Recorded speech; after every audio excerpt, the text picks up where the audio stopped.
Ato kemi ton Yesus Kristus Yohanes Ibore. Chapter 1. Mata ngandanga to ngarane lerot nga posanga yenono. Posanga tuane yenono toman ngandeo. Be posanga tuane eine deo. Ei mamaro toman ngandeo to mata wa.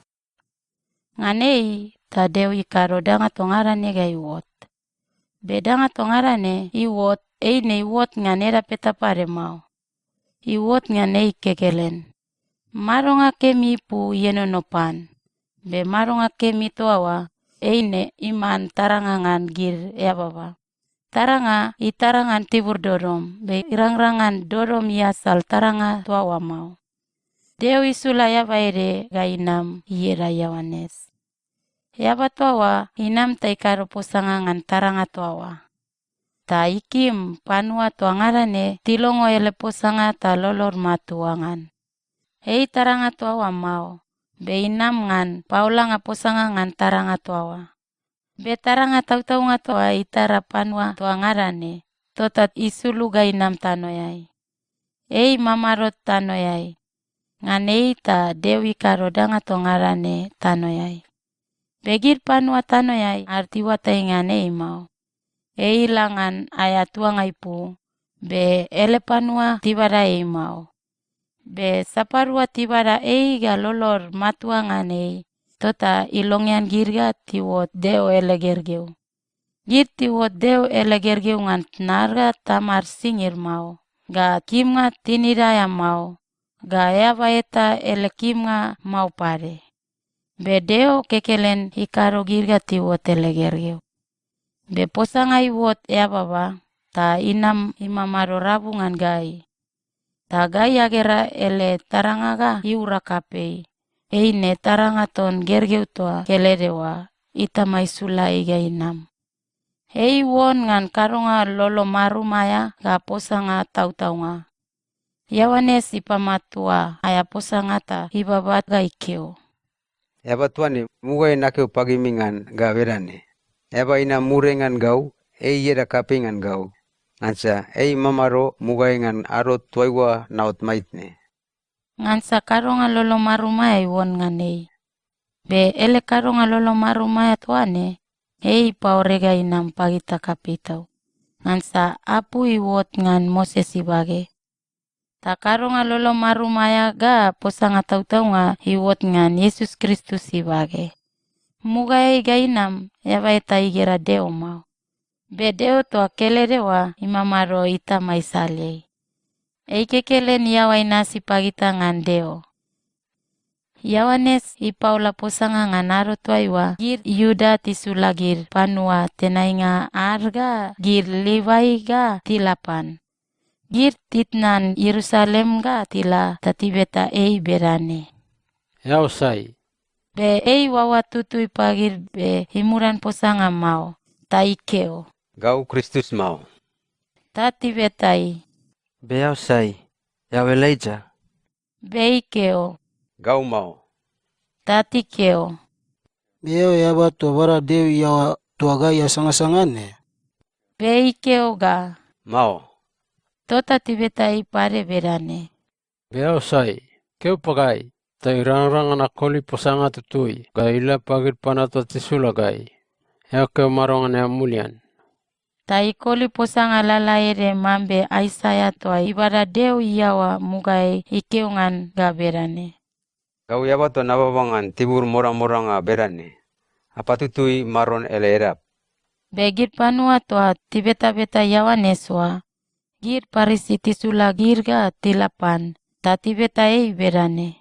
Wanga yau Kristus mau, ga Elijah mau, ga yabato ibara deu yawa mau. Ikamaro ga yau paliliu gir panwa. Ta Yohanes ikoli le posanga berane. Gau na paliliu gid panuangan yau. Be yaba ede imari rabungan gimi. Gimi awatengan ei mau. Yaba toa ga inam murengan gau. Be irang-rangan na pola ele su aya waro mau. Ngansa ei yasal gau tau. Begir karonga toa iwot betani ngan yau Yordani saliarak. Ngan tibur toa Yohanes ipaliliu gir panuangan. Ngan arusai Yohanes igera Yesus ilalaga inam pantai keo. Ega eine sipsip kakawire tondeo. Samum karonga sasat togit panua tanoyai. Eba tuane mugai nakeungan berane. Eba inam murengan gau, yera kapingan gau. Ansa ima maro mugai ngan aro tuaiwa naot maitne. Begau pare natalingalingan Be napaliliu git panua ngan yau, ta irang-rangan git panua Israel tuwatai kemingan Be Yohanes ipamatua aya pusanga taikeo berane. Gau nagara itau-tau tutu isulu bubure ga ina mambe man baru, ta idio imaro ngan Gau pare natalingalingan ngan Bedeu to isula gau ngan palilunga git panua ngan yau, ikeo pakau bedane. Wangga yau gera itau-tau tutu isulu ga inampan ewa ede ta idio imaro ngan Ine yawa toga ipaliliu git panua ngan itau-tau tutui. Begau nagara git danga toane ngan matak, ta napamatua yawa toa aya posanga ta nakeuga deu inat. Ngan arosa Yohanes imarmarir toa ewa pare toman nganele alua gaurua. Beigera Yesus ilalala ga ila taikeo. Ega, ene sip-sip kakawere tondeo. Yo alua gau toa ruawa, tilongo posa toa berawa ta tila tinasi Yesus. Be Yesus ipuli mata ta igera gisirua tinasi ta ibetagi berane. Gimi akim sawa. Ta tikeupan berane. Rabai, ya maro sida. Be posanga idil tuane Rabai ipu mambe yaba pawatai ngaya. Ta ikeo pagi sirua. Anamata agera. Tota gisingara tila ta tigera luma tuai mamarongan. Ta gisingara tidio ti mamaro nganaro tuaiwa. Eiwa lailai nganaro imata pange. Be yaba ede ngan gisirua eine Andreas tua Simon Petrus itar kakau. Mugai gisirua tilongo Yohanes iposangan Yesus ta tinasi Be Andreas itnan Yesus gakus ta ila tutui ngan ilonga itar kape Simon. Ta ikeo pan berane. Gai out ngan masena. Posanga idil tuane Mesaya ipu mambe Kristus. Ta Andreas ibada eiga ilapan Yesus. Idio ta Yesus igera ta ikeo. Yau Simon, Yohanes inat. Pe labonega ila git ponoa gatuato edam sipas. Era tuane ipu eine lala ere mambe Petrus.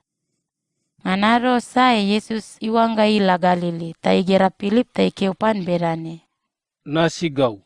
Be Pilip tuanga Betsaida aya. Ne Andreas ga Petrus ler tuanga.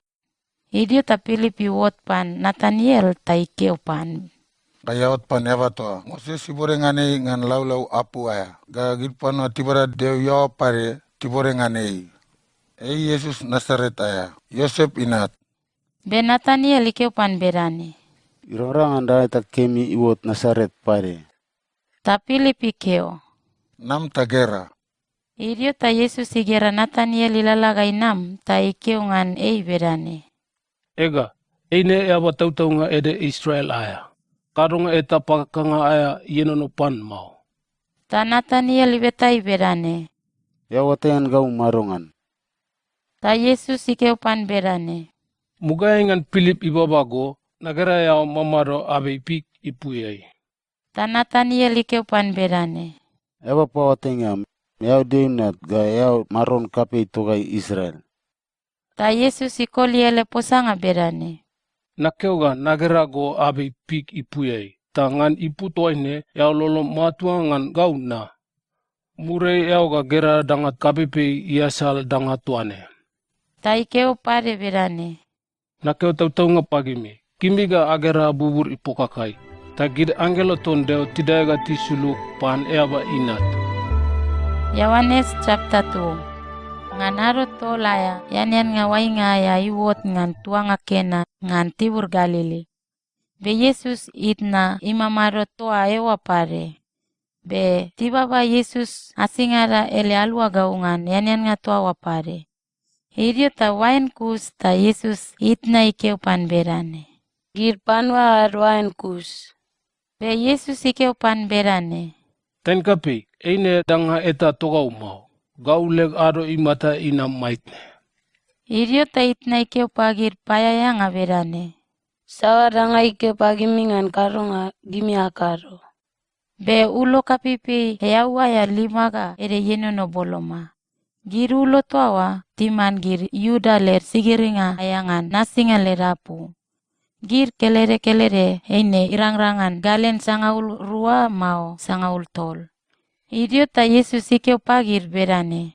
Anonoi gir ulo tuana ngan yau. Tota tinonoi ga iwon kemi iawai. Gakus ta ikeu pagir. Air kautita ta abaraga ilapan eaba tua imuga ngan yanen nga. Yo tota tibada ga ilapan. Be yau tua wa ipulei ga iwot waeno. Ta yaba tua imuga ngan yanen nga wa itoba imana. Be iwata ingan waen tua wa inam siraga inamau. Begit paya yang ato tiero ati watai. Tota yaba tua imuga ngan yanen nga wa baba yaba waingaya ga ilapan. Ta ikeo. Somsomi gir pana tibara wain kemi ga imuga. Be wanga pana tiun ga itaragid. Kakusta tibara wain kemi tau mau ga ilapagid. Be dol wain kemi tuana ga irang-rangan patautene. Yo usinga toa Yesus ikarongan tuanga kenawa. Eine iman kilala be imuga ngan gir usinga parengara toa ikaro muriai. Ngan karonga toa wa ipasola niuraga ele taranga kapi. Ta ele alua ga ulolor matuanga nei. Ga kusta isulu ga ilangan tuanga Kapernaum. Toman ngan itna ga itar kakakau ga girele alua gau. Ta tirio toa ewa irang-rangan naro pira ere. Begir Yuda ledanian nga pasobaya inam boloma. Ta Yesus ilalaga ila Yerusalem.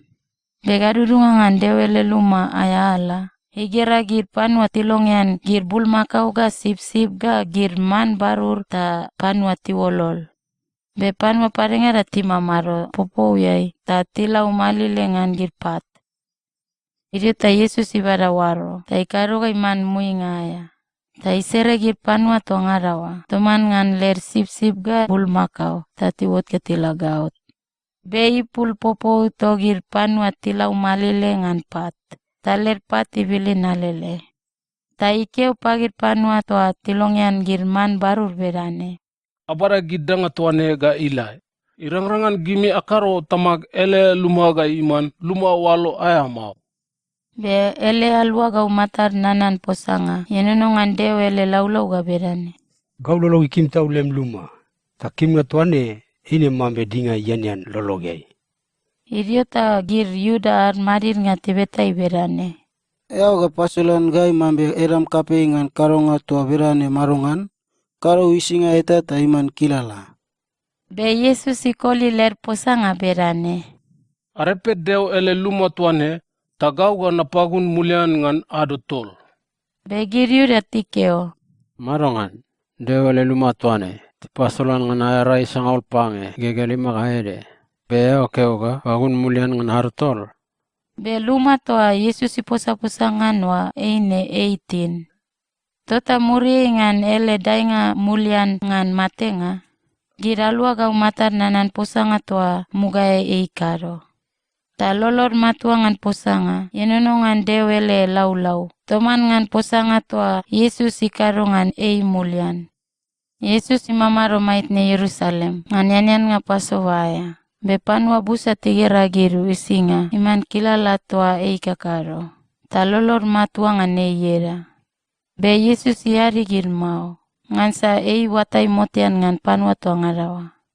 Gapare ele ipu eta ngan yava eta. Ipalongo ngan gir panua ler karonga mau.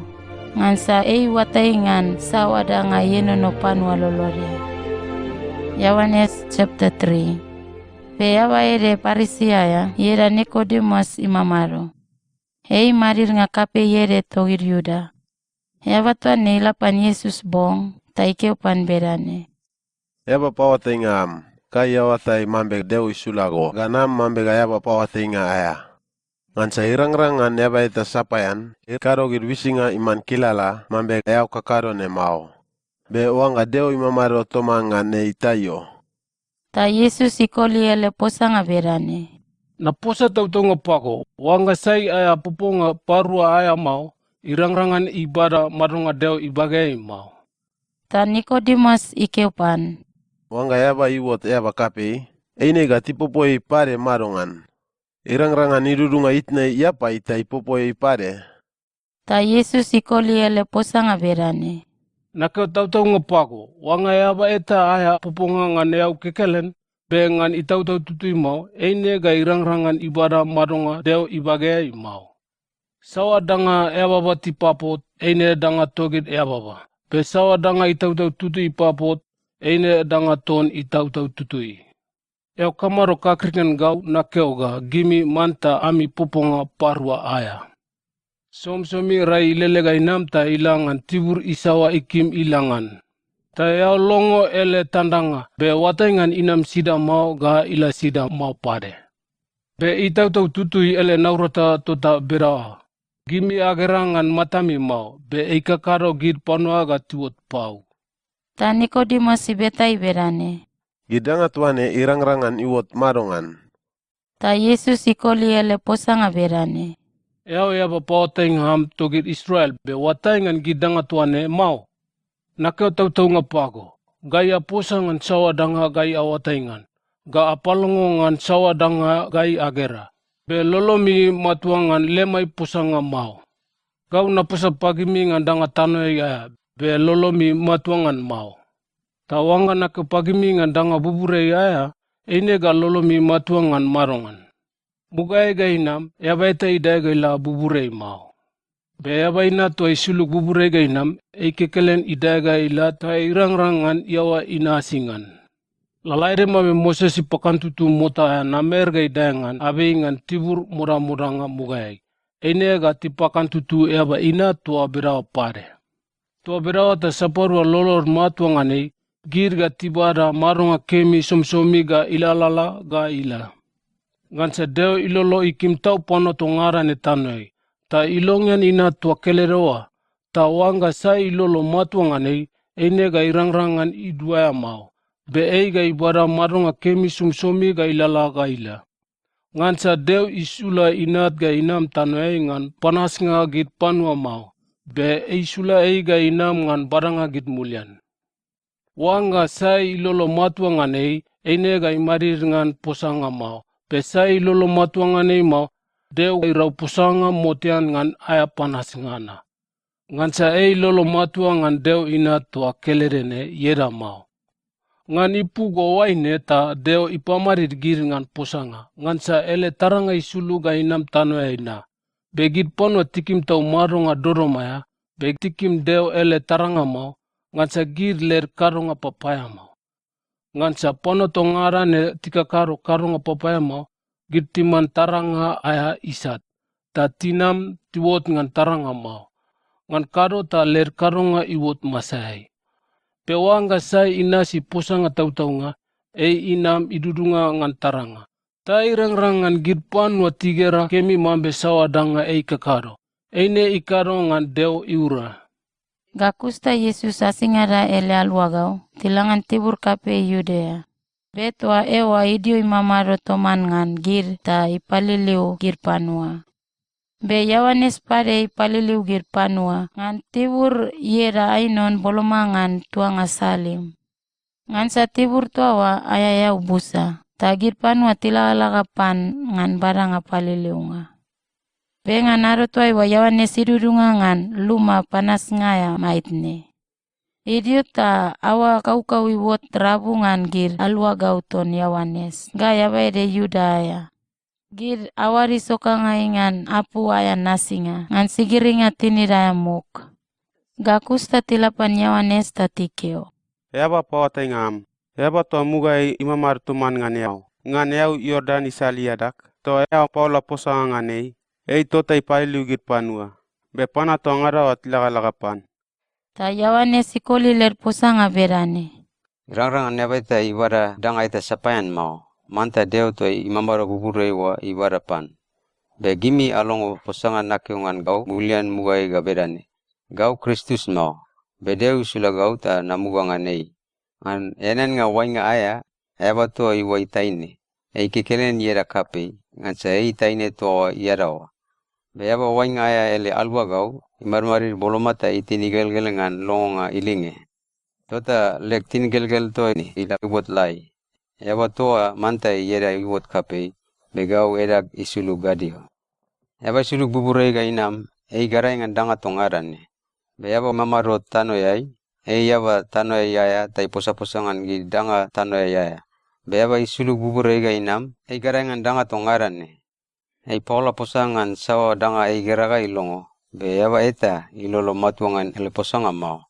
Be wangga sai ilongo ga ikisi matua ele posanga, ini pasolan mambe deo yaba posanga tau-tau ngaya.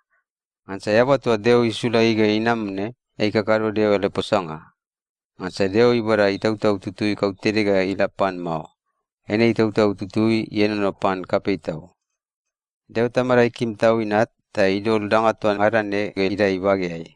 Wangga sai ilolo matuangan inat, ibara marunga kemi somi-somi ga ilala ga ila. Wangga sai nasi inat ele posanga mau, irang-rangan ibara marunga kemi somi-somi mau. Ene deo ga ilolo bake ngan eita ipanasei. Yohanes chapter 4. Idio tagit parisiti longo mambe Yesus ipaliliu panua busa, ta ikaroga ti wotele aluagau. Be panua tuane davari asal gir panua tua Yohanes ipaliliu gir. Be tau-tau nga Yesus ipaliliu gir panua mau, be ele aluagau 3 karo. Yo Yesus iwatai mambe gir parisiti longongan tua berawa. Ta itnan tibur Yudaya, ta iluai mulian Galili. Be iman ta ilala larabu ngan tibur Samaria. Ilala ga ila ta iwot ngan tuanga ere togir Samaria yera Sikar. Tuanga tua wa boloma ngan tano tua muga Yakob ipan ga imaninat Yosepele. Be yau mata ere ton Yakob yenono tua ewa. Yesus itini manggolengangan lalalanga. Ta idio imaro boloma ngan yau mata tua. Ini ado imata bolomangan arovar. Betaine de Samaria ya inam nganer ngayau, ta Yesus ikeupan berane. Pada yau ga inam naun. Bele alua gau tila tuanga ingan an ngayau nga. Yo taine Samaria aya ikeo. Yau eba Yuda be gau taine Samaria be yau kamaro keu pagaungan napanam yau. Taine tua wa ikaro posanga tua berawa. Ngansa somi-somi gir Yuda tilup-lup ga tiposa-posa toman ngan gir Samaria mau. Ta Yesus ikoli ele posanga berane. Man ga yau watai ngan deo ele tenai nga. Ga eba tua ibeta yau ngan pan ngaya yau. Tua berawa ta yau ga betai. Ta ga ibara yau marunga kemi aya pago. Ta taine tua wa ikeo. Maron, yau lem ulo etangan ernga yau mau. Be yau mata tuane isuluga ila gadio tau. Tota yau ga bara yau marunga kemi aya nasida. Karo yau anga sal tibumai Yakob tua ipan yau mata tuane pagai.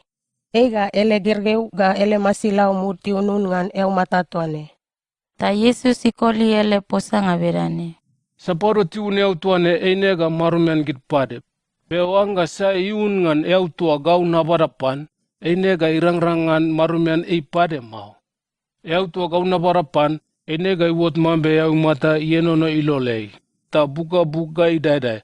Ta ibara marunga kemi somsomi ga ilalaga ila. Ta taine tua wa ikeupan berane.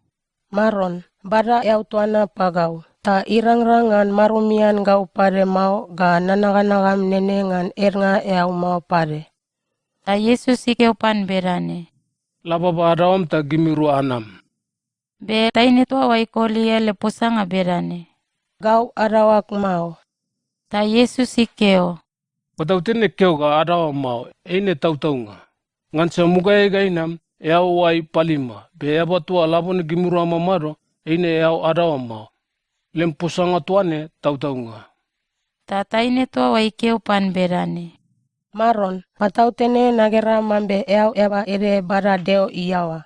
Be keu pagau. Gai tibu-tibu mai somi-somi tilup-lup ngan lusi ga waine ta tiraring.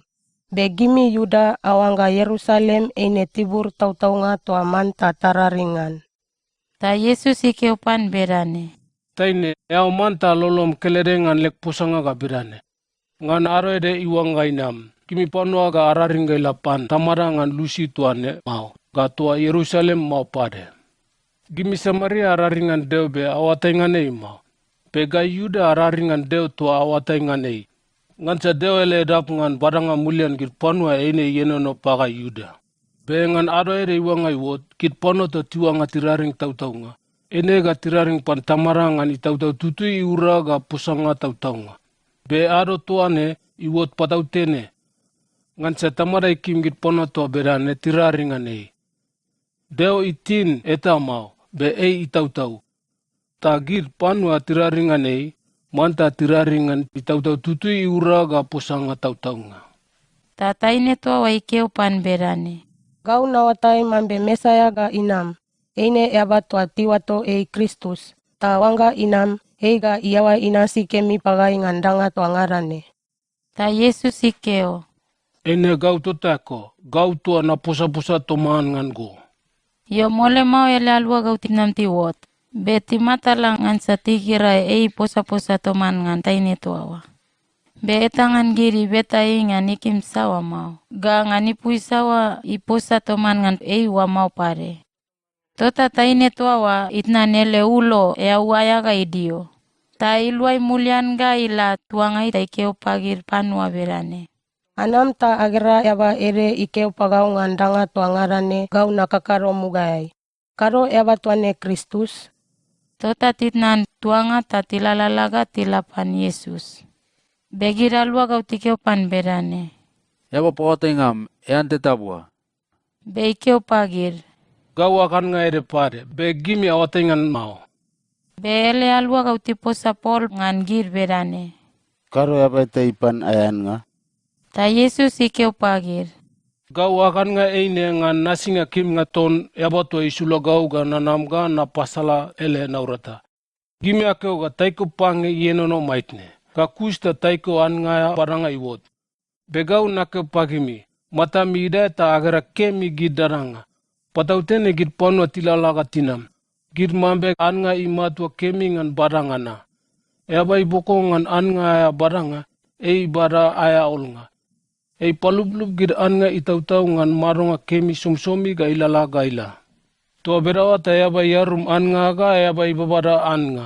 Kisura tilublub ga tinirigel ga. Ngan sa posanga idil tua pana tikeo-keo ngane. Eine iwo tautaw nga ga berane. Yaba ede yarum an nga darangai. Be yaba ede pare ibara an nga itautaw. Gau nasula gimi ga alangan baranga an nga to mugay gimi aboko etangan ma. Pana parengara tibokongan. Be gimi ala abara an nga toa iwot ngan girler naurata. Yo panua Samaria arbusangan tuanga toawa tilongo taine toawa ele pusanga berane. Yaba tuane ikeo pagau ngandanga toa ngarane nakakaro mugai. Tilongo beda wata lolor matuangan Yesus. Tota gir Samaria tilapan tati betai ngan idio imaro toman ngan gir. Ta idio imaro pagi dirang-rangan aro rua. Be panua busa pare tilongo Yesus ele posanga ta lolor matuangan ei.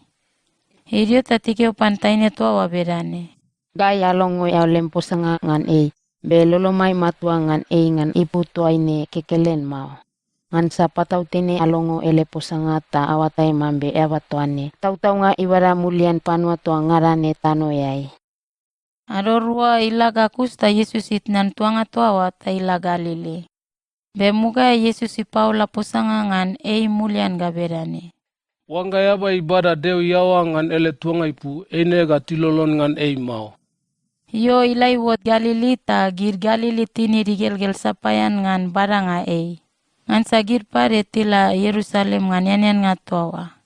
Ta tigira danga toa ngarawa ei karo toa ewa. Idio ta iluai mulian ngan tuanga kena ngan tibur kape Galili. Muga pule auga iwot wain toa ewa. Bengan tuanga Kapernaum. Maron kape ele marir nga ere ina tidibal. Be marir nga toawa ilongo mambe Yesus itnan Yudaya ga inam iwot Galili. Ta ilapan ta ibeta ngan isuluga inam. Ta ikaro kemi inat. Ngansa tetapare ta imate. Ta Yesus ikeopan. Wanga gimi agara gid bisinga ga kilala mau ene ga lolomi matua mau. Be marir nga toawa ikeo. Maron, suluk kana manmanai, karo natuk imate. Ta Yesus ikeopan.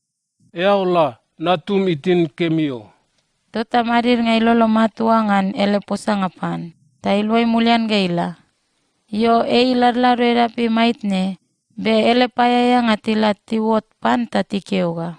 Natumitin kemio. Tai betagir ngan aroi mata pira itini wot kemit tatikeo. Mare lailai ngan arui mata kelere itin wanaona to akus. Tota gerge wita mai watai mambe inati wot kemi tutuingan aroi mata toa Yesus ikeo pan berane. Natum itin kemio. Tota asingara ele luma lolor matuanganei. Be usinga toa iman kilalane. Eine Yesus ele usinga paruaya muriengan itnan Yudaya ga ina medio Galilea. Yohanes chapter 5. Aroi ringara muriai. Yesus ila lalaga ila Yerusalem. Nganianian nga ede raring aya togir Yuda. Bengan tuanga Yerusalem liwere yenono. Tiwato yera Bethesda ngan posanga Ibro. Liu tua wa yenono boloma ngan tuanga aya atama. Toa girsip-sip tirurungangan. Be palata limai marmari risaliai. Bengan gir palata tuawa, ipanwa busa di balati mamarong. Erengada matari kila-kila, ga parengada airi mate-mate, ga bageri mate-mate. Be yaba ere di balai karoi ga irang-rangan ayarai sangaul tol igegea 5 ga tol. Yesus igera yaba tuawa yenono, taiwatai mambe aya di balai kakaroi mole tau. Taibetai berane. Ea kim tinim iwot kemina. Tadi bala tamarikeo. Maron gaule geba tangan luanga gau kana sulu gebi mau. Sumsumi wanga yau buka-buka idai-dai. Yabar pare ga imuan gau ta isuluk. Be Yesus ikeo pan. Dai madit badale moita lalala. Yo mole mau yaba toa itini wot kemi. Ta ibada ele moita ilalala. Be karunga toa iwot ngan aro yarainga aya. Ta giryuda armarir nga, tikeo panyaba to itini wot kemiwa, berane. Yau kamaro bisile moy. Labone inya aro yaringaya. Lem karunga toine itutui mau. Ta ikeo. Yaba to ikaro ga tini wot kemine ikeo paga uberane. Barale moe ta lalala. Ta tibeta ei. Eba saito ikeo pago ngan barale moe talalala. Be yaba to itini wot kemiwa. Iwatai ngan Yesus yaba sai mau. Ngansa limga idurunga toa ipom lolorea iwa. Irio ga murie Yesus igera garurunga ngan deo ele luma aya ala. Tai keopan. Ega tinim tai wot kemina. Be karo karunga sasat pare mau. Ngan karo ta karunga eta kulupu tau iwot ngan go. Gakusta yaba toa wa ila ikeo pagir marir nga togir Yuda. Mambe yaba toa ikaro ga itini wot kemi eine Yesus. Bengan aro toa iwaga ila, gir Yuda ar marir nga timan Yesus aya isat. Ngansa kakaro gir karo nga toa wa ngan aro yarai nga aya. Irio ta Yesus ikeo pagir berane. Gau tamaki kakaro naurata somi ga irang-rangan labone. Be gau pare na kakaro naurata. Ngani putwa ine gir Yuda ar marir nga tiparpartau. Ngani lo nga era peta ngan pamate nga Ngansa nan lerapu ngan aro yarai nga aya kekelen mau. Be ikeo ga deo itama pare. Tangan karunga tuane ido lei mulian ga iwot lala ere mambe deo. Yesus ikoli ler posanga berane. Nakau tau-tau ngapagimi. Deo ina tirang-rangan ikaro danga etangan kekelen elekim nga mau. Besawa danga gerai tamai kakaro, eine kakaro gir karunga tuawa kekelen. Ngansa sawa karunga itamai kakaro ine inat pari kakaro lalaire tua bedawa. Ngansa itamai kim tau inata ipasolan ngan danga tua ngarane kakaro. Be ga ipasolan ngan gir naurata parengara kapipe tua iasal gir naurata kakaro mugai. Be gimi ga agera gir naurata tuane ta amatalangan. Ngansa itama ipei mulian gir mate-mate ta ikaro ga matar bibita. Be lalaire to berawa, inat pare irang-rangan isyo panwa saparua tua ikim. Ta ikaro ga matar bibita. Kapare itama ipamarir eba etangan pusangama. Be naurata tua ngarawa ngan pamarir nga gir panwa ngan pusanga. Eine idol ga ida inat ibagai. Tua berawa ta pano to ngarane ga tilolon ngan inat lalaire mambe tilolon ngan itama. Wanga sa ilolon ngan inat mau, Einega ilolon ngan itamatua isulai wa mapare. Nakeo tautonga pagimi. Wanga sapora tilongo lek posanga ga lolot matuangan eabatua isulagau. Eine tibara maronga kemi somsomi ta irangrangan tibara panas nga mau. Eine titnan matenga ga idio ta tila tibara maronga kemi. Nakeo tautonga pagimi. Aro to gid mate tibara maronga pau tota iwotne. Gid panwa mate ga tilongo deo ina tilinge. Ta saparwa tilongo eine ga tibara maronga kemi. Ngansa erap mata bibita yen no panitama. Ta lalaire to berawa. Deo ikeo ga erap mata bibita yen no pan inat pare. Ta itama idol yera kapita irangrangan ipamari gid panwa ngan posanga ngansa aba inat. Kimi akakrik ngan lek posanga tuan ne param. Ngansa aro tua gid mate tidak muliane tetapare gai wot. Ta gid to ngaraw atienono adengai eine ga tilongo eaba ina tilinge. Ta gid ga titnan denga ga tiwot. Besaporo tikaro karonga kemkemi eine ga tidak mulian ta tibara maronga kemi. Besaporo tikaro karonga papaya mo eine ga tidak mulian ta tibara ar panas nga. Yesus ikeo pare berane. Ngan gau kekele gau lekim nga irangrangan nakaro danga etama. Pegau nalongo tamag ele rendren nga kusta narau gid panwa kelere ar pusanga. Ta pusanga to narau eine tutui.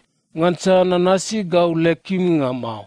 Be nanasi tamag ele kim nga to isula gau ga nanam. Wanga na paula pusanga ngan gau mulian. Eine lemi ipu etangan lolomi matuangan lek pusanga mau. Be aba ere pare imamaro tai papaula pusanga ngan gau. Eine tamak. Ta nawatai mambe pusanga tua ipapaula ngan gau ne. Eine tautaunga. Muga e gime asula gid panwa erengara ga tilapan Yohanes paliliunga ya ngan longonga ele pusanga. Ta pusanga tua ipapaula ngan gau eine tautaunga. Be gau na edi mambe aba eta ele pusanga irangrangan ipamatua lek pusanga ma. Be gau na pape matamingan Yohanes ele pusanga ngansa nakim deo ibara gimi mulian. Yohanes mambe usi rarabat ta itara gimi. Tangan aro tuai wa gimi alongo ele pusanga. Eine tinimi igelgel ngan ele pusanga mambe usi itara gimi ngan aro piraede. Be kilala ere pare ngan gau ta yenono. Kilala tuane yasal Yohanes ele pusanga. Ene gid naurata to tamaki kyo ga napasalane. Gid naurata to nakakaro na ipasolan mambe tamaki isula gau ga nanam. Be tamak tua isula gau ga nanam ne pari paula ak pusanga. Gimi alongo ele babanga eta mau ga agera imata mau pare. Ta ele pusanga yenono pagimi mau. Ngansa lolomi matua ngane aba tua isula ga inama ne mau. Gimi matami nasnasi deo ele laulau ngansa gimi awanga abada madonga kemi sumsomi ngan laulau tuane. Laulau tuane pare pusa-pusa ngan gau. Be gimi atola-tola ngan anam pagau ngan baranga maronga kemi. Gau nailelo gir panwa ngan tiswa gau edak mau. Be gau nawatai ngan gimi. Tua lolomiai na gimi akim deo mau. Gau nanam ngan tamagieda. Be gimi apul murumi ngan gau. Bewanga ya be tapare inama ngan yeda eine tinimi gelgel ngan barangai. Gimi akim tau ngan wai miti suasua edami.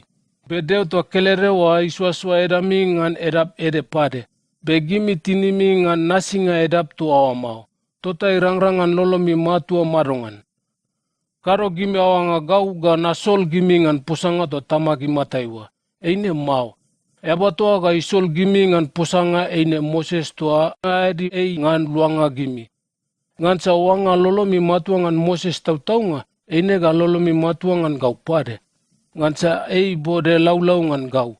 Be wanga lolomi matua ngan pusanga toa Moses ibode ne mau eine ga lolomi matua ngan gau le pusanga marongan.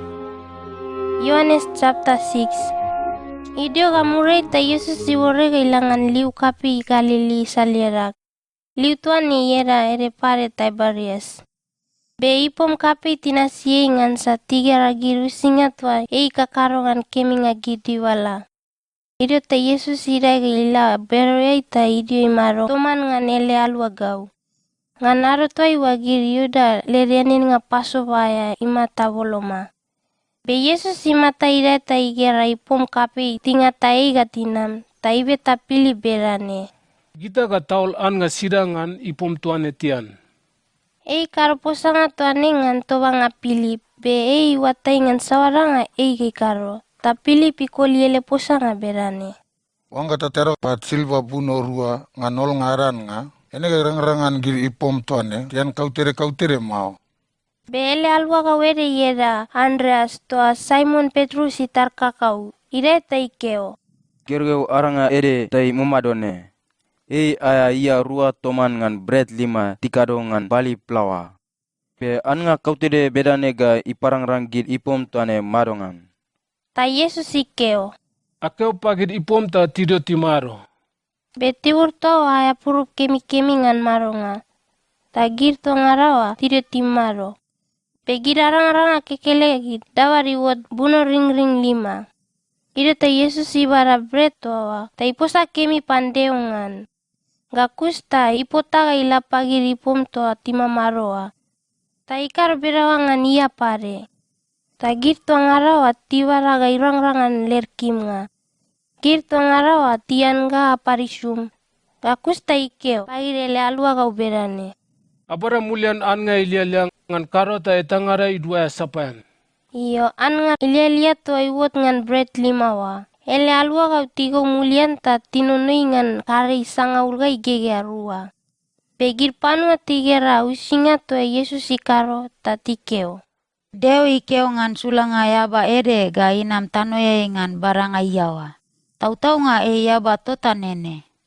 Be Yesus iwatai man begir tuang ga tiluku ta tiro lei ga iman armaron kapei. Tota itnan gir ga tidio. Be kekelen nire ga ilalu siai. Aro ilasum ta ele alua ga utisulu ga tila liwisaliai. Ta tirai waga ngan langa tuanga i Kapernaum ngan liwisaliarak. Heine tiwur doromna. Be Yesus inami wot pagir maitne. Berai kape wot ta ipi ngalu ga irai. Begir tiworore ga tila alua itere ambe kilomita 5. Be mole mau tigera Yesus silala yau igogei gai ipaboloma lerwaga. Tota tima taur. Be ikeo pagir. Amma taur mau eine gau. Tota tini rigel-gel ngan baranga ga irai wagai. Be mole mau lerwaga idurunga ngan lap tua tilangan wa. Ngan ado sai giripom tua tima maro ngan liwisa lierak tigera mambe. Wagai tapari inono mau. Be waga tua kelerewa, Yesus ele alua gau tirai ngan gatilawa. Be tua tai mambe Yesus irai ga ila toman ngan gir mau. Be gir kekele gir tila. Irio ta waga erengara to gir taibarias tirurunga boloma ngan tiwur toa maron ipan giripom nganwa. Mure ngan tikaro posanga kemi. Be giripom tigera Yesus eta mau ga ele alua gau mau pare. Tota tirai ngan gir waga to wata tila Kapernaum ngan ilonga Yesus. Irio ta tiwot pan Yesus ngan liwisalierak ta tivetai. Yaba potengam, ya namot nene ngira. Ta Yesus ikoli ler posanga berane. Nakeo tau nga pagimi. Gimean ga apami isum, tangan iputo aine ailoilo gau. Be agara kemi gir wisinga to nakaroga iman kilala wa mau. Irang-rangan aboko ngan barang nga an nga tanoy aya to ibura-bura ne mau. Manta aboko ngan barang nga an nga marunga kemi aya to yenono sumsomi. Eba inat kay pan gimi ngan an nga tuane. Ngan sa itama deo idol yera kape ngan karunga tua berawa. Tatibe tai berane. Gaiga akaro maro ta karo naurata mambe dewi kim. Ta Yesus ike pagir. Deo ele naurata eine ga berane. Manta lolomi matua ngan eba tua isula eiga inam. Tatibe tai. Eau ga kado sawa usingat iman kilala ta gai agera ta loloma imatua ngan yau. Eau ga kado sawa. Matam nanan tibu-tibuda tian mana ngan tibur moda-modanga. Mambe deu ele laulau ikeungan ga berane. Ei ibada an nga bubure aya pagir tatian. Ta Yesus ike pagir. Nakeo tautonga pagimi, Moses ipan gimi ngan an nga buburei aya mau. Eine gau tamak tua ipan gimi ngan an nga tautonga buburei aya. Ngan sa an nga tua deo ibarane, eine yaba tua isuluk buburei ga inam. Ta ibara marunga kemi ga ila pagit panua tano ei. Tatikeo. Maron, pan gai ngan an nga tuana labone ga somi-somi ga ila. Yesus ikeo. Gau an nga marunga kemi aya. Eba sa inam pagau, eine ga irang-rangan petorana ipare mau. Be eba sa ilolo matuangan gau, eine ga marumian ei mau pade. Be mambe nake pagimi ga ilana. Gimi agera gau, be lolomi matua mau.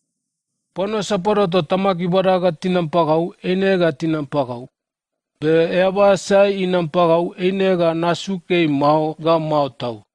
Ngansa gau nasuluk buburei ga nanam ngan nasinga gau lekim nga mau.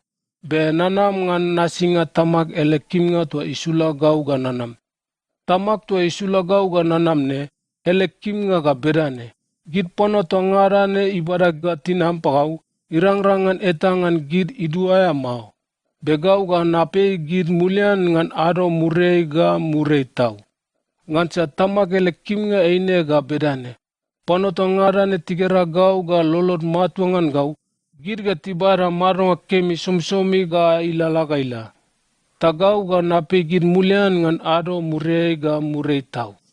Yo girio da tiririak ngan sai ike barane. Gau an nga tua isuluk buburei ga hinam. Tatikeo. Eba tuane Yesus, Yosepinat na. Itama ga itna, tawatay ngan gid. Tota ikamaro ga patautene ikeo ga isuluk buburei ga inam. Be Yesus ikeo pagid. Gimi arirak pol ngan gimi mau. Eba ita irang-rangan inam pagau ngan ei elekim nga mau. Manta tamak to isulagau ga nanamne, idara ilolo ta inam pagau. Tagau ga nape ei mulian ngan aro murei ga murei tau. Posanga yenono ngan laulau togit panua tibara deo yawa ga bedane. Deo ga ipapawata igit pano to ngarane. Pano to ngarane tilongo tamak ele posanga ga tinasi git tinam pagau. Eba ita igera tamak mau. Gau namamaro toman ngan deo ga nanam. Gau kekele gau nagerai. Nakeo tau-tau nga pagimi. Eba sa ilolo matua ngan gau e ibada maronga kemi sumsomi ga ilala ga ila. Gau an nga maronga kemi aya. Tibu-tibu mitian mana ngan tibur mura-muranga. Be murei gir pare timate. Be an nga tua isuluk bubure ga inam labone yenono. Tawanga eba sa ian an nga tuane eiga irang-rangan imate mau. Gau an nga marunga kemi aya tua isuluk bubure ga inam. Wanga sa ian an nga tuane eiga imamaro kemi sumsomi ga ilalaga ila. Tau-tau nga, an nga tuane eine gau mera-merak tua na tenai ngan baranga marunga kemi ga ila pagit panua tano ei. Pegir yuda awariso kangai pol ngan gir tatikeo. Marungan, eba tuani ga ipan kita ngan imera-mera tatayan. Ta Yesus ikeo pagir. Nakeo tau-tau nga pagimi. Wanga gimi ayan eba inati mera-mera mau. Ga au nising mau. Irang-rangan marunga kemi yenono pagimi mau. Pe wanga sa ian mera-mera ga iun singig. E ibara marunga kemi sumsomi.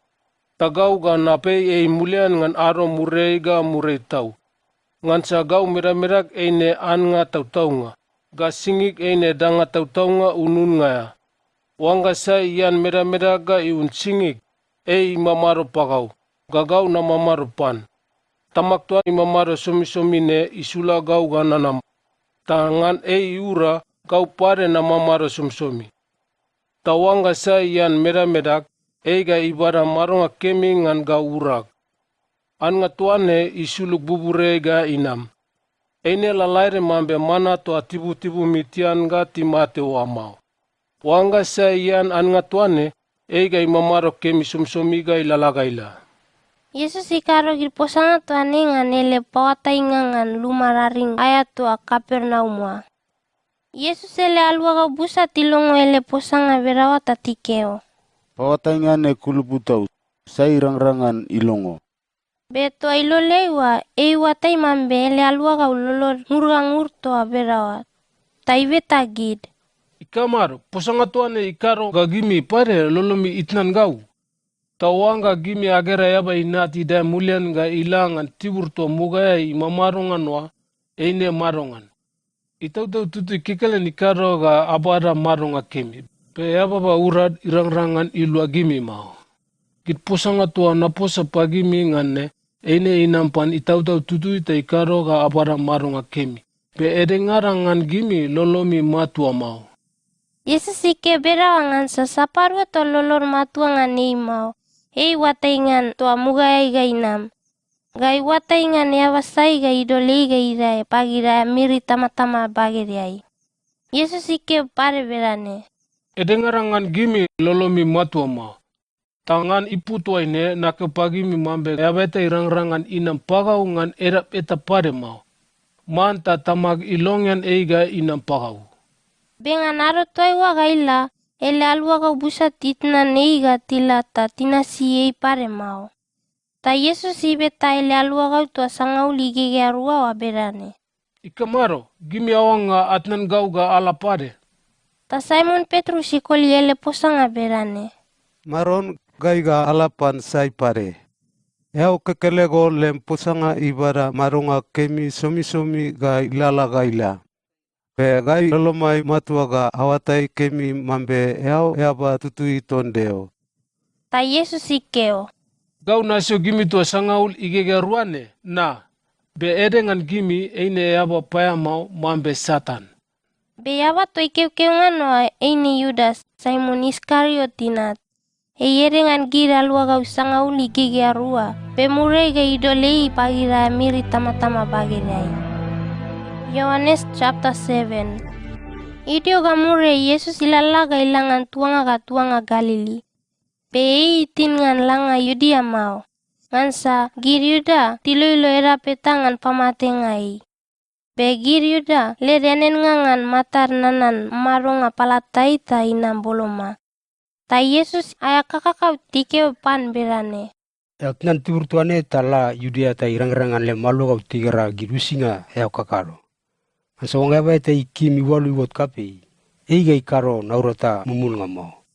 Wong eo kakaro gir naurata tuane, kemi ngane pasulan ea mulian pagir panua tua ngarane tanu ei. Aya kakakau tipo sabera wangansa gir pare lolor matuangan neima. Ta Yesus ikeo pagir. Gauleg aro imata ina maitne. Be aro tua ngarane kemi ngan gimi. Irang-rangan gir panua tanu ei timan ami isat mau. Girtiman gau akisat, ngansa na paula pusanga ngan karunga papaya mau tikakaro. Gimi ala ngan enen nga tuawa, be gau patau tene ga nala mau, ngansa gau leg aro imata ina maitne. Eike berawa kakus ta idio imamaro Galili. Be aya kakakau tila kakus ta ei pare ilangan enen nga, be ila masaya imau, ila mumul nga. Benga nenen nga toa, Giryuda ar marir nga tiluilo ita tikeo. Eba tuane imamaro sida. Be giripom tikamur alelenga na ya posanga. Erengara tikeo ga. Ei aba kemi. Be parengara tikeo ga. Mau, ei pabubo gidipom. Be yawa ete ikaro posanga masai nga nei mau. Ngansa timataur girmarir nga to Giryuda. Ide tagiraro enen ngaya toa inam mirabu yai ta Yesus irai gaila karudunga ngandewele luma ayala. Ta ipapawa ta girpanwa. Pegir Yuda tika krik ta tikeo. Eba tuane ilangan luma panalenga ya mau. Be ibara ele watenga nesira. Ta Yesus ikeo pagir. Pauta inga tuane gau to gau mau. Ene pusanga tuane aba tua isula gau ga nanam. Be wanga sa ikeo ga inasi dewele kimnga, eiga iwatai kemi ngan pauta inga tuane inam sida. Eiga iwatai mambe pauta inga tuane inam pan deo mau iwot ngan gau laborak ta na pusangan. Wanga sa ikar pusanga ga iwot ngan ei labora, ene ikim git pona parengara ti pakurungan ei. Be aba sa ipakurungan aya maron tua isula eiga inam, ei aba pusanga tau-tau ngaya. Ele idil eta paya mau. Mugai Moses ibara apu pagi mina. Be yaba etangan gimi inas nasi apu tuane mau. Ikamaro ga awang ga arau gau ga namate. Tagiri pom tikoli ele posanga berane. Kado iria upaya mau yenono pago, sai iwanga ipamatego. Ta Yesus ike pagir. Gau na karo wisinga ere ngan aro e arai ngaya. Ta gimi to ngara ne akakrit.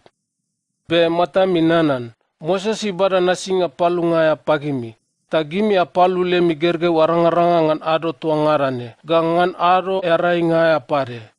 Be tau-tau nga Moses ipaut nasinga tuane mau. Be inam paget tivtubuda. Yo gimi tinimi ngan atnan Moses ele apu mau. Ta ngan ipu tuaine apalu-palu le migerge ngan ado e arai ngaya pare. Tota ikamaro ga lolomi bake ngan gau ngan kemi ngaya ba itin dodol ngan ado e arai ngaya. Agera sapayan ngan matamita aselele le karunga mau. Manta anasi edap tutui ta arau lemi posanga. Ide ta panua ere ngara Yerusalemar tibe tale leberane. Ini ebato ara marin ngat buat pamate na. Be ega paula posanga masayai. Be giti karo posanga ita pan mau. Karo gir marin ngati bot ngan posanga mambe tau ai Kristus. Be kita tawatay nga ebato le tuanga ipu. Be wanga Kristus sinam. Irang-rangan eba eta iwatay nga le tuanga ipu mau.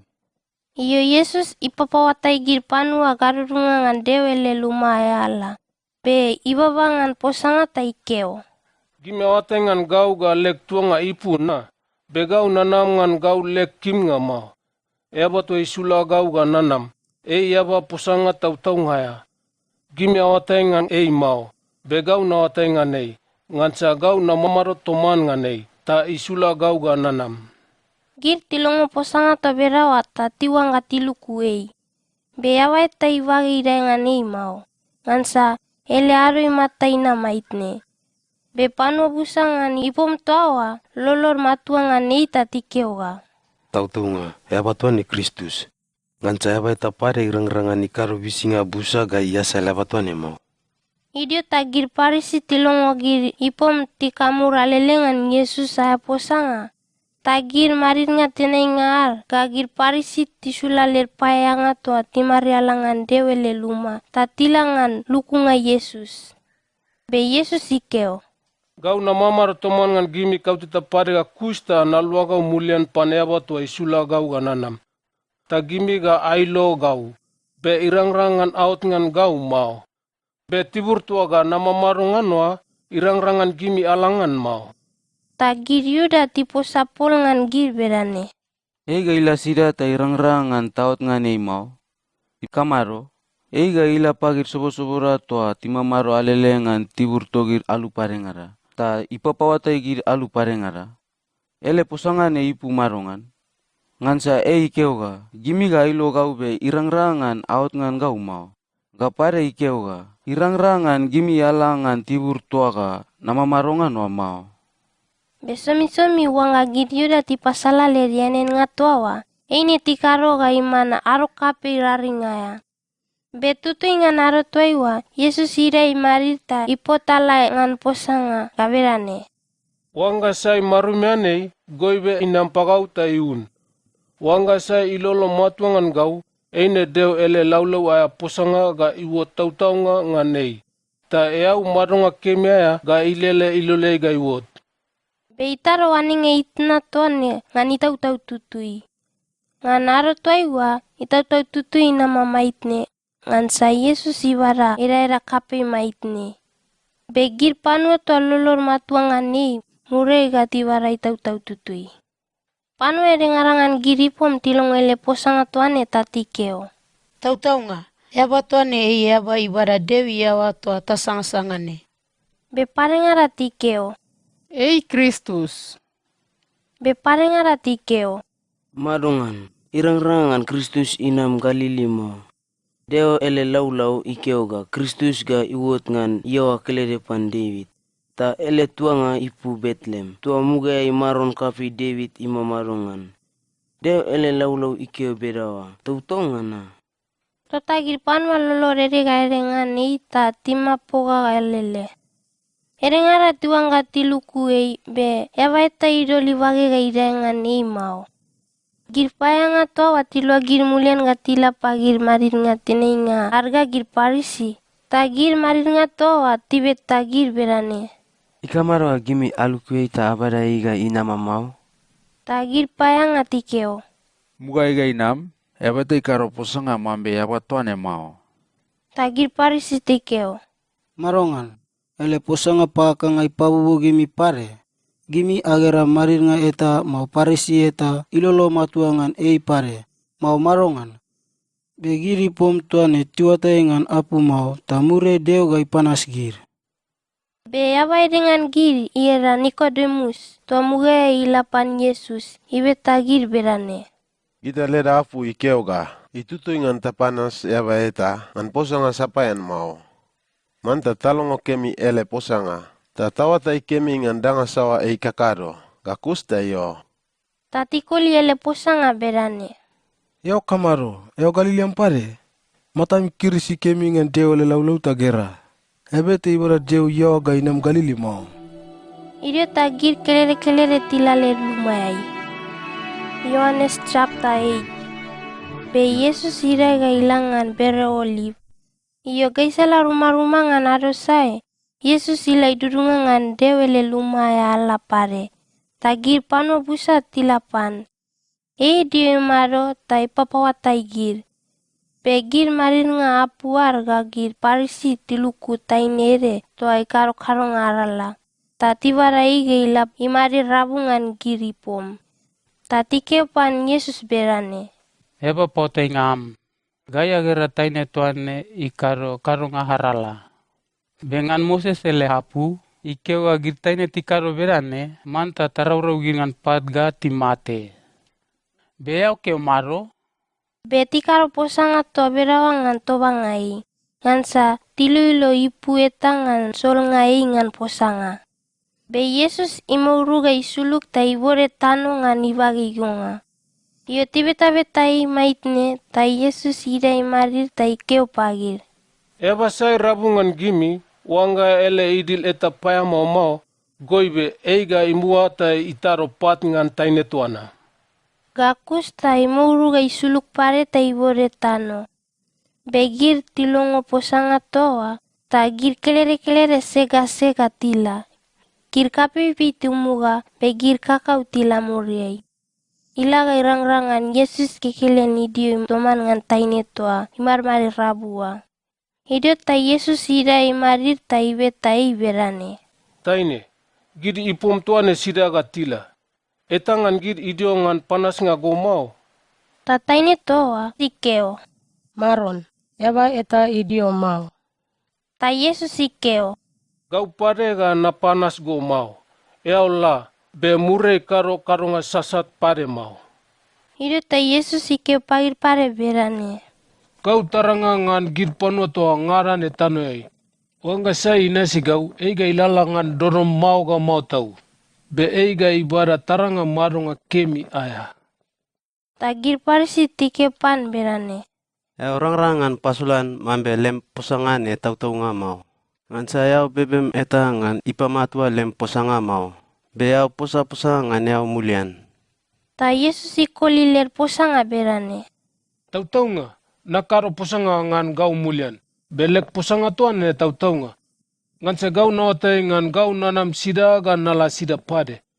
Be gimi awatai ngan nanam sida mau ga awatai ngan nala sida mau pade. Gimi anasi gidi ebaba ler watai nga ta asol gau ngan posanga. Be gau na asol eba eta ngan posanga mau. Be wanga nasol eba eta eine leg posanga tau-tau nga. Ngan sa gau kekele gau nasol ei mau. Be gau ga tamak toa isula gau ga nanamne gairua asole. Ngan gimi lemi apu ikeo ga wanga pana rua tiposa lalaire ngan sawa danga eine ler posanga tau-tau nga. Gau nakar posanga ngan gau mulian. Be aba to iman bebek te pamatua lek posanga. Eine tamak to isula gau ga nanam. Tati betai. Tamam to aya posa-posanga ni mamar sida. Ta Yesus ikeo. Gimi awatai ngan gau mau. Ga tamak mau pare. Wanga gimi awatai ngan gau. Ine ga awatai ngan tamak pare. Yesus ikaro pawatai nga toa. Karunga ngan dewe le lumayala. Buloma ngan apu tena ingaya. Be yabai ta idoli wage ga ide ngan imau. ngansa ele aro mata ina maitne. Yesus ikeo pagir pare berane. Gau ga natnan gimi, ta gimi ga ailo gau, be eine ga amate ngan lemi karonga sasat. Irang-rangan gimi alangan tibur tua gau nalangan ne mau. Kiriura tilongo ta berao ata tibe tapol ngan gir berane. Ikamaro ga ikeo ga irang-rangan talangan tiur tua ilangan wa mau. Karo iwanga ipamate imulian? Idio ta ikeo. Gimi pono agari ami, pegau yaba garayak. Gimi pono tano yami, pegau yaba tano akmo. Mambe nak pagimi ga ilana. Gimi ga amate ngan lemi karunga sasat. Manta lolomi matua mambe gau eine ei. Wanga lolomi matua ngan gau tua berane mau. Eine ga lemi karunga sasat yenono ga irang-rangan amate-mate. Tatibe tai. Eo sai. Ta Yesus ikeo. Eine nak pagimi mata-mata ga irang-rangan patautene. Gaulek posanga busa ngan sol-sol nga gimi. Beyaba tua isula gau ga nanam. Yabo pusanga tau-tau nga ya. Kit pusanga tua nalongo-longo pan, na papaula pagir pano tano Pegir tua tai mau mambe ipusap-sap pagir ngan itama. Idio tai Yesus ikeo. Wanga gimi aswaya ba inat gaidai, ga awatai mambe gau hei. Kapare gimi ga awatai mambe nakaro dangai tangan gau lek kim nga mau. Be nakaro git pusanga tuane lalaire mambe tamaki pawatai gau ngan. Eba tua isula gau ne, mamaro toman ngan gau. Be itnan gau ga nadio kekele gau mau. Ngansa sumsumi nakakaro sawa danga ikaro ga itini gelgel. Iyo Yesus ikaro posanga toa, tagir busa lolor matua ngani. Yesus ikeo pagir juda toa lolor matua ngani berane. Wanga gimi anas nasi lek posanga, ga aman lek alua gau tau-tau nga. Ta gimi ga awatai ngan pusanga tau-tau nga. Ta pusanga tau-tau nga tuane, ipola gimi ta atnan maronga mambe payanga sapayan. Ta girti kuliele pusanga berane. Kai yawa kele depan Abram. Mugai ga inam. Kai amaneba eta ele payanga sapayan mau. Tuta yao kamado keo gagai ga atnan madonga mambe payanga sapayan. Ta Yesus ikeo. Nakeo tau-tau nga pagimi. Eba sa ikaro-karo nga sasat, man karunga sat ele payanga sapayan. Kit payanga sapayan ti mamarongan luma tua ti boko-boko ngan wa sumi-sumi mau. Pe luma ita may na ti mamara sumi-sumi ga ilala ga ila. Tawanga deo ina ti pola gimita atnan maronga mambe payanga sapayan. Ga amaro kemi tau-tau nga. Gau nawatai mambe gimi yawa kelere pan Abraham. Pe gimi yawanga pamate gau. Ngansa lek posanga idurunga lolomia mau. Kau na posangan sawa danga tamaki pasulan pagau. Ta lalaire to berawa gimi akaro sawa danga alungupan tamami. Tati kuliele posanga berane. Abraham ga itibumai. Ta Yesus ikeo. Wanga gimi Abraham itup-tup, ga akakaro sawa danga kakaro. Begau na paula posanga tau-tau nga pagimi mambe nalungupan deo. Talabo ne gimi ailo erap ngan pamati nga gau. Abraham ele karonga eta berane mau. Gimi anasigit karonga mambe tamami ikakaro. Tagir tikeo. Kai ne budi bala mau. Deo kekelen gai tamamai. Ta Yesus ikeo pagir. Wanga deo tamami ga lolomi ikim gau. Ngansa gau na mamaro pan deo ta nanam. Gau nanam sapayan ngan gau lekim nga mau. Be isula gau ta nanam. Kamaro ga lek posanga iwot masai pagimi mau. Ngansa gimi tinimi ngan longo nga lek posanga mau.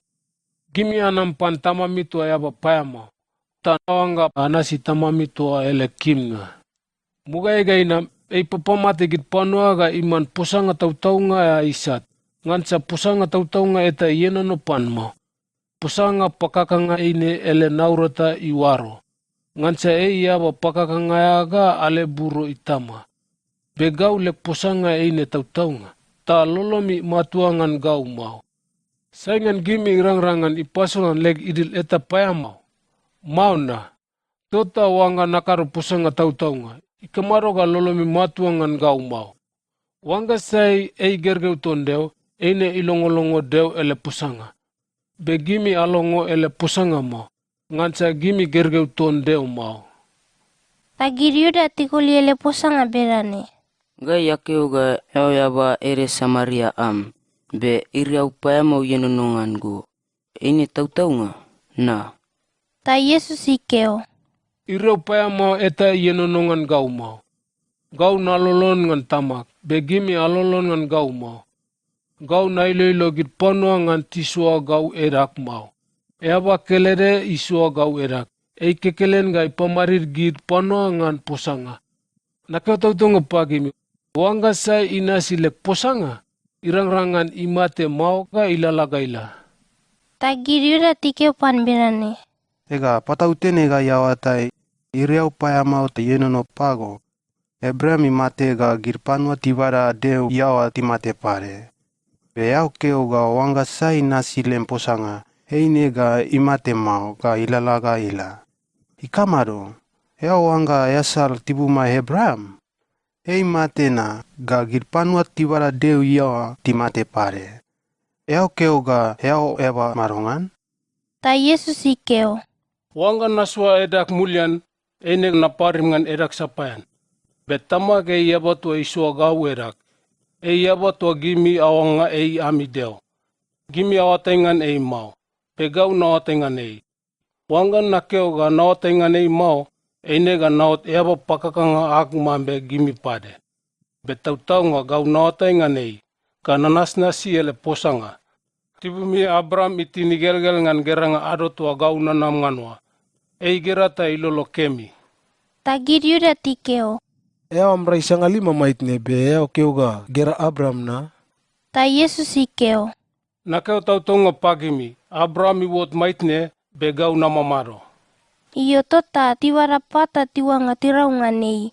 Be mumulta itnan dewele luma alaga iwot.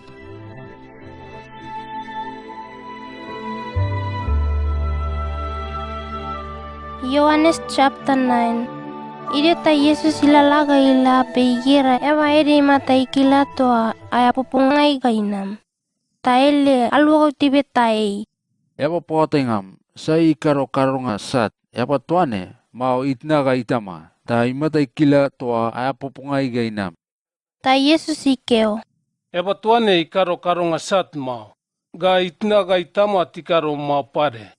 Bedanga tuane iwota irang-rangan deu ele naurata iwot masaya inganei. Patautene tiburado. Ta gita manta takaro naurata ton eba tua isula gau. Ngan sawanga bonginam, irang-rangan eba eta ikaro naurata mau. Wanga namamaro tanoy maitne, gau mambe taranga ngan gir panua tanoy ar. Iyo ike berane gakus, ta iplaga isuluk tanoy ta ibu limau toman ngan tano. Kakus ta isama tano maraka toa, gaida yaba toa imatai. Ta ike pan berane. La men matam ngan iluk Siloam. Era Siloam ipu eine tisulai. Tota ila imen imata. Kakus ta ilo emulian ginam. Be imata iwot kemi. Be ele panwa toa ngai gagir panwa toa tigerai. Mugai mambe yaba gau-gau ngaya. Tike berane. Yaba sai tuawa. Eine yaba tua imamaro gai gau-gau da ngasisirne. Panwa edengara tikeo. Be, eito tanena. Be parangara tikeo ga. Mau, ini yaba de pare. Be mata lalai de mambe Be ikeo. Mau, gau tu taeko. Tatibe tai. Be mata mi wot kemile marongan. Taiko liler posanga. Yabati watu Yesus ibul tano toman ngan imau tai samangan matak. Ta ikeu pagau bedane. Langan liu Siloam ta men matam. Tota nala namen matak ta nagra-gra pade. Tatibe tai. Yabat wani sira. Be ikeo. Gau nawatai mau. Iyo, tibara yabato mugai mata ikilawa gaila pagir parisi. Be Yesus ele karungangan bulnga tano kaiwot maraka ka keminga yabawa imata. Ini wot nganaro yaringa ya. Tagir parisi pare tibetai. Ya mata muat keminya marongan. Taikeo pagir. Sama tano marakangan matak. Gakusta namen matak tota nagra-gra pade. Ta parisi ngara tikeo berane. Aba tuan inam pandeu mau.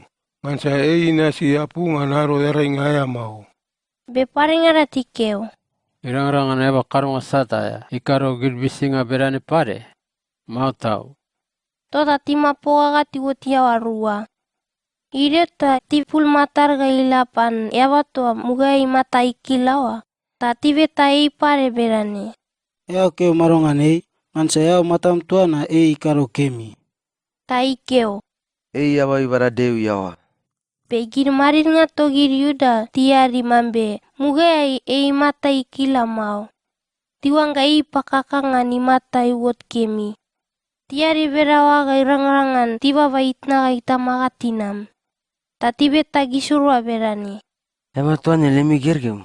Tagimi akeo ga imata ikila to aya pupunga iga inam. Enye tau ngana. Be ikamaro ga laboni gara-gara pade. Ta itna ga itamatikoli lerposanga berani. Gai awatai mambe awatwane gai lemai gergeu. Ga pare awatai mambe imata kila to aya pupungai ga inam. Be labone ikamaro ga igera-gera pare. Mosai ikemi imata. Ene gai awatai mau. Gimi abeta kapeita irang-rangan ikaro posangangan mulian. Itna ga itamatike berani ngansa timataur gir marir nga togir yuda. Ngansa mugai gir marir nga toa. Dirau posanga tatikeoga. Wangga sai iwawangan Yesus mambe Kristus. Ga irang-rangan ila ilup toman ngan gir ngan luma raringa ya pare mau. Ngan iputuai neta itna ga itamatikeo. Kapeyo gimi aveta Iyo tiba bayabato imata ikilawa parua aya pare tatikeo. Ema manta karalem posanga tautungota soa deu yera. Gaya watai mambe yabatuana karunga sasataya. Ta koliler posanga berani. Wangga yaba karunga sasataya. Mau be yaba karunga sasataya mau. Ine gau na watai mau. Danga kelede gau na watai ga berani. Mugai gau mata kikila. Bela bone na gara-gara pade. Tati betai. Ikaro marongan eo. Ikaro wa matampal marongan. Taikeo pagir. Gau na keo pagi mina be gime alongo mau. Ikamaro ako wa alongo pade. Gime awanga au tele gau pade na. Tota gir parisi tiraba tatikeo. Yao sakir kira lugau ton yabatuana. Be gai Moses ele alugau. Gai awatai mambe dewi posapan Moses. Be yabatuana gai awatai ngan inam siramau. Tayaba toa ikoliler posanga berani. Gau na matala tau ngan lemi posanga. Ikamaro ga awatai ngan inam sidamau. Kado ga matakpal. Gita tawatai mambe deu ilongo-longo gid panua kado nga sasatad mau. Be ilongo basai ilolon ngan ga inasnasi elekim nga. Muga itau ga inam. Talongo ato eta ngan aba imate kila toa aya poponga ga inam. Ga kusta tikaro ga imatapal pade. Mau tau. Wangga dewi sula ya batuane ga inama mau. Ga irang-rangan ikaro danga eta mau. Tagir pare sitikoli ele posanga berani. Karunga sa tibul gotoa ampu pungai ga inam labone. Be yao wangga pawatai ga ina. Tota tisu kei ga iwot geila. Yesus ilongo mambe tisu ke abatoa ga iwot. Tota ile iwot pantai keo. Yao lolo matua ngan eba inat. Tayaba toa ibetai berani. Maron isa itua. Keu pagau ta lolok matuangan Ta Yesus ikeo. Yao gera eina. Gau tota na posa-posa toman ngan yao ne. Tayaba toa ikeo. Maron gau lolok matuangan yao. Tota ikoria ta isua yera. Ta Yesus ikeo. Gau nanam tano ai ngan patutuinga gir panua ar posanga. Toa berawa ta gir panua matar susu ga tigera-gera pade. Pe gir panua tikeo ga matar kemi. Ene ga tiwot mambe panua matar susu.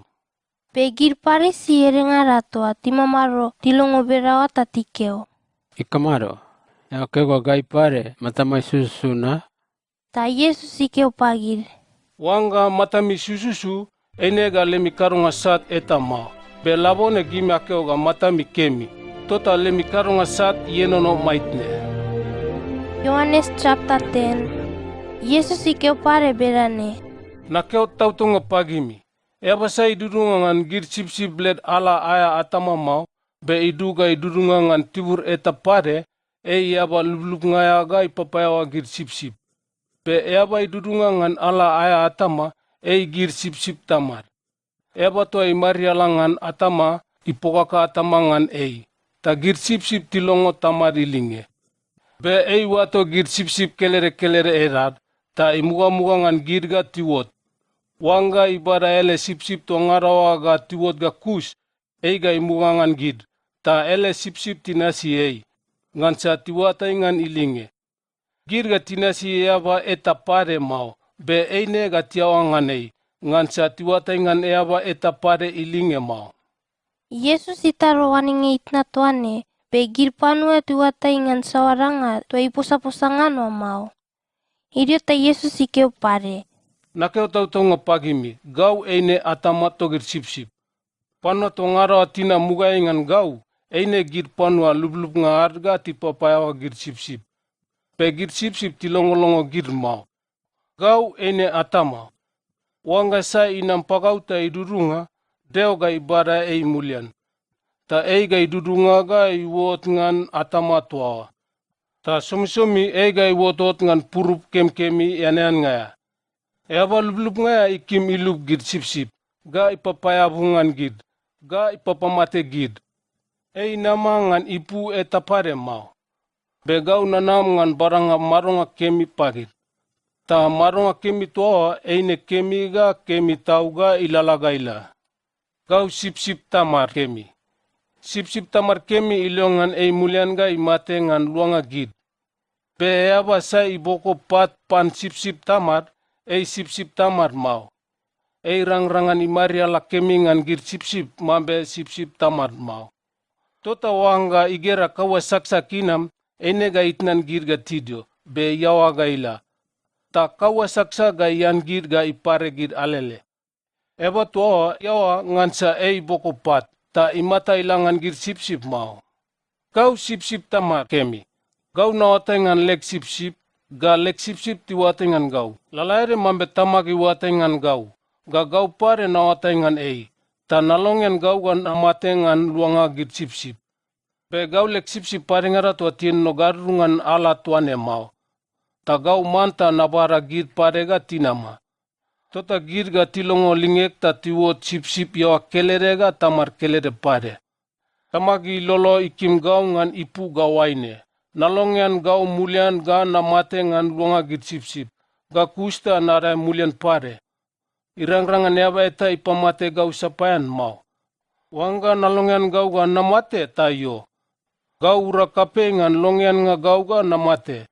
Ga ura kape ngan daenga mulian pare. Ngansa tamaki renren pagau tua bedawa. Iyo ngan gir posanga tuane, gir yuda timapo agatiwot yawa rua pare. Busangan gir tikeo ga. Ire upaya mau yenonungan ita imanga-manga. Ikamaro ga gimi along ele posanga? Be paringara tikeo ga. Posanga tuane inampan eba eta to ire upaya mau yenonungan ini mau. Irang-rangan ire upaya mau ikaro eba imata ikila ga igera-gera pare. Mau tau. Ngan arotoi wa giryuda lerianen ngai wot Yerusalem ngan matar nanan dewe leluma iloloa asilenga. Wa wara lolo. Be Yesus ilala garurunga ngan dewe leluma ayala bolomangan naparparton Solomon. Be giryuda tinam tibalil ngan ita tikeo. Ngira be pataru ilolomai. Take bagi ngan yau sai. Penggayau Kristus manta posa masai pagai. Ta Yesus iko liler posanga berani. Gau nake pagimina, begimi lolomi matuangan gau mau. Gir wisinga nakakarongan tamak yeda, eine ipasolan gimi mambe gau sai. Begimi lolomi matua mau. Ngansa gimi eine gau lek sip-sip mau. Gau lek sip-sip tilongo lingek. Gau nawatengan gir. Ta gir tinasi gau. Ta gau nabara marunga kemi sumsumi apagit. Ta irang-rangan etangan gir idua mau ga ilalagaila. Irang-rangan eba eta ipayawa gir to bagege ine mau. Tamak tua ibara gir ga tinam pagau kape ingan panoto ngarane. Eba eta irang-rangan ipayawa gir tamak ibage mau. Gau ga tamak out kelere. Iyo girioda tibara pat pare tatuang gatirawei. Be Yesus ikeu pagir berane. Gau na pasolan gimi ngan naurata kim-kimi busai wot ngan tamak iura. Be gimi awang nga arau gau ngan naurata isawa. Tagirioda tikeu. Gaya raugo nga naurata etangan gi naurata toa kem-kemine mau. Be awang ga raugo ngan sa yau pabungan deu ira tak keu ga ot mambe deu. Be yau yawaba. Ta Yesus ikeu pagir. Posanga ga waine tibore gai dangan lemi apu. Be gimi awatai mau. Ikeu ga berane. Gau na keu ga gimi aman deu. Gita tawatai mambe deu ele laulau aya posanga etai rangrangan itap sapayan mau. Be deu ikaro posanga tuane ga ila pagit madiringa. Tota wanga iwato git deu. Ikamaro ga gimi akeu ga gau na payabungan deu ierangan watonga gau mulian deu inat. Ngansa deu idol ele ulungan gau ta isula gau ga nanam tanoai. Wanga nakakaro tamak ele naurata mau, goibe lolomi matuangan gau mau. Be gau nakakaro ele naurata. Tota wanga lolomi matuangan gau mau, goibe lolomi matuangan gid wisinga. Ta irang-rangan awatai kemi mambe tamak imamaro pagau. Gagau na mamaro pantamak. Iyo tito bangan nukunga pare be tir bager gaila. Iloi mulian tai worengan yau Yordan. Tailangan tibur toa Yohanes ipaliliu gir panuangan mugayai. Di mamaro toa ewa. Be panua busa tilagalagapan. Tatikeu berane. Tautonga Yohanes ikaro wisinga eta iman kilala mau. Be posanga tonga rawa, ikaro nga neba toane ine tautonga. Tangan tibur toa wa panua busa lolor matuangan Yesus.